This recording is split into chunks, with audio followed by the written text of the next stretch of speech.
Alright, so I have a little story to share about my encounter with a potential predator, or probable predator, actually.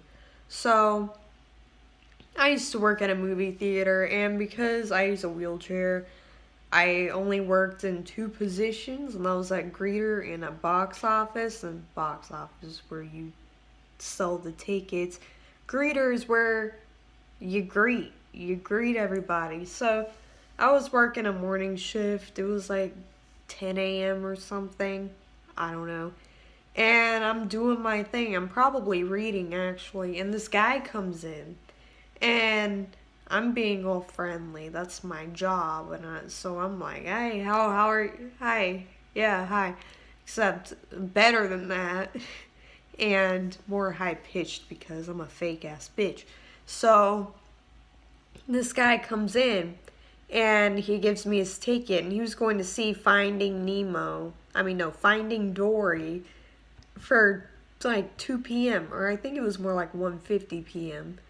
It's kind of fucking weird because one, it was the morning, and two, he was alone, but maybe he was waiting for somebody. Doubt it. Um, so whatever, we're making conversation. It's like casual conversation, whatever. I'm being nice because that's my job. And so he goes along.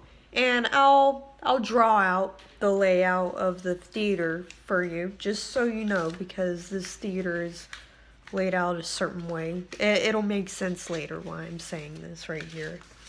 So, let me see. I hope you'll be able to see this. So, we got this. This is the front. All right. Yeah, you got that? Okay. And then here's me. I'm at greeter.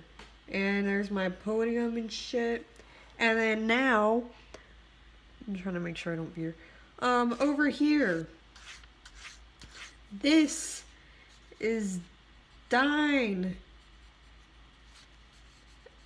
I don't know why I need to specify that it's a dine-in theater, but this is where this guy's theater is, and that's where he's at most of the time. Over here, just for specification,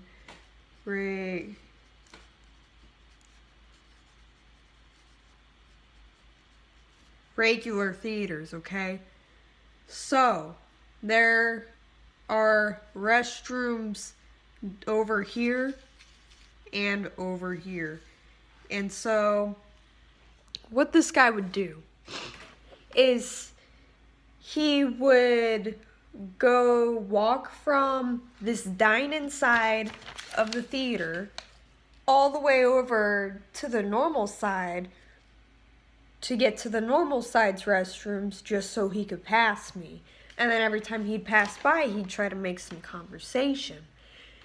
And you know what? I was fine with that in the beginning because people do that. People like me for whatever fucking reason. I don't know either. I'm like not a pleasant person. Anyway. So, it got increasingly more weird. And what did it for me was I saw him coming by and I just went to the restroom. And when I came back from the restroom from greeter, I saw him talking to one of the managers at the podium. And, they're being all friendly and shit.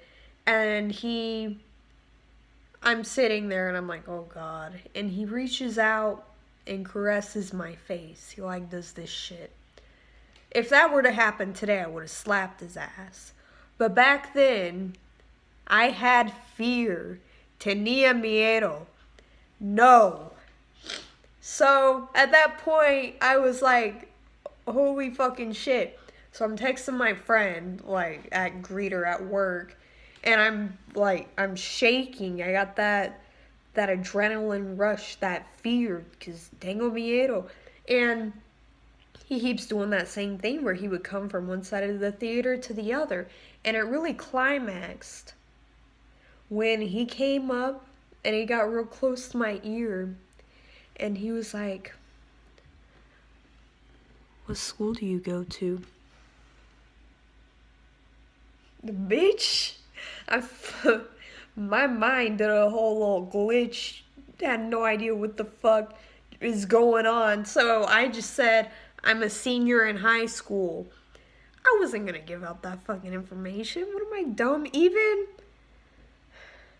Even in my fear state, I knew not to give that shit out.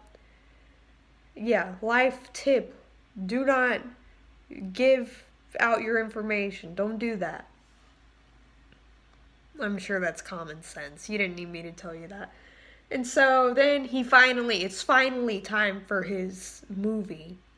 And he goes away. He didn't bother me again after I said that I was in high school, because then he was in the real danger zone. He had to tread lightly, because if he had tried some shit, he'd be fucked. Obviously, I would have said something, and I should have said something.